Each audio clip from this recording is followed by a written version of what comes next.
Bonjour à chacun, à chacune. Je suis heureux de vous rejoindre à travers cette première vidéo dans nos confinements respectifs. Drôle de temps que nous vivons ensemble et séparés, séparés et ensemble. Je vous propose 2 fois par semaine un petit rendez-vous entre nous. N'hésitez pas à commenter ou à nous envoyer vos réactions sur le message privé. Nous serons attentifs à nous en faire l'écho. Oui, un rendez-vous entre nous. Pour celles et ceux qui développent le virus, un tendre et virtuel bisou du fond du cœur. Nous sommes tous avec vous, les amis. Avec vous aussi, tous les actrices et acteurs des soins, de la recherche. Pour notre premier rendez-vous, 2 phrases écrites il y a plus de 2000 ans.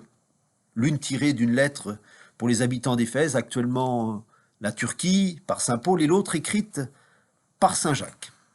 Les deux nous invitent à la patience. Et oui, il nous faut cultiver la patience dans nos confinements. On en a besoin. Première phrase. En toute humilité, douceur, patience, supportez-vous les uns les autres avec charité. Éphésiens 4:2. D'abord, pour celles et ceux qui sont seuls, mais aussi pour les autres, il faut se supporter soi-même, avec charité, c'est-à-dire avec amour, habiter avec soi-même. Profiter de ce temps pour se découvrir en profondeur, et puis se supporter les uns les autres. Je pense plus particulièrement à vous les familles ou les colocations partagées. Il nous faut trouver l'équilibre et la justesse dans nos relations. C'est là que les 2 autres mots entrent en scène. Humilité, car ce temps que nous vivons nous redit nos fragilités personnelles et collectives. Oui, nous sommes fragiles, petits et même mortels. Et c'est même le point de rendez-vous et de départ de la fraternité, de nos fraternités, pour n'oublier personne dans nos sociétés. Prendre soin de nos fragilités, c'est faire droit tout simplement à notre humanité. Et puis il y a le mot douceur. Douceur. C'est cette délicatesse, cette tendresse, ce tact qui met un baume de respect à nos relations. Et dans nos confinements, il va en falloir de ce baume. En toute humilité, douceur, patience, supportez-vous les uns les autres avec charité. C'était la première phrase. Ma deuxième phrase, la voici. Voyez le laboureur. Il attend patiemment les premiers fruits de la terre. Il nous faut attendre les premières chutes de la courbe de la contagion du Covid-19. Comment habiter notre temps dans nos confinements? Mon temps, mais le temps de l'autre aussi. On nous dit tout s'arrête. Eh bien non, non. Le temps ne s'arrête pas.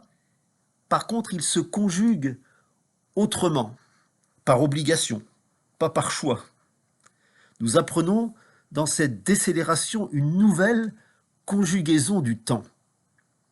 L'on rêvait peut-être d'avoir plus de temps pour lire, pour contempler, pour souffler, pour écouter, de la musique, prier, ou simplement du temps gratuit, comme ça.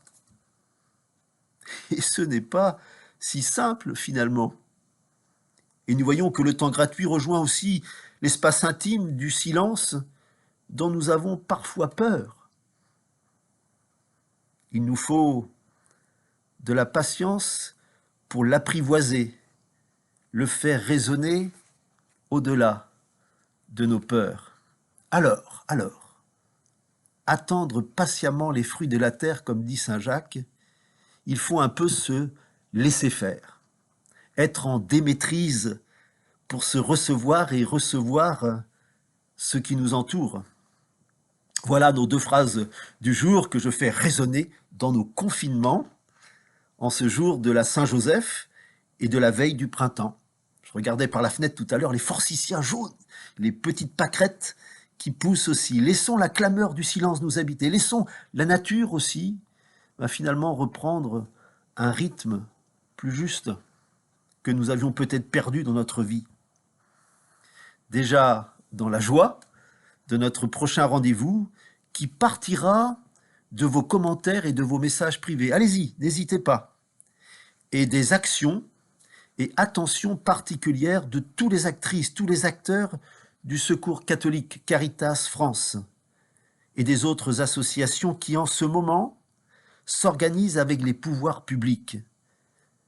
Et je peux vous dire que ça bosse, vous ne le voyez pas, mais je peux vous dire que ça bosse, et tout cela pour être plus proche des plus fragiles dans ce contexte inédit. Il y a plein de questions, mais il y a plein de gens qui travaillent par derrière aujourd'hui dans nos associations caritatives et spécialement au Secours catholique. Pensez aussi à eux. Bon courage à vous tous. Prenez soin vraiment de vous, prenez soin de vos familles, et puis aussi prenez soin de vos voisins les plus fragiles. Je vous donne rendez-vous lundi prochain. J'attends vos commentaires. À plus, bon courage.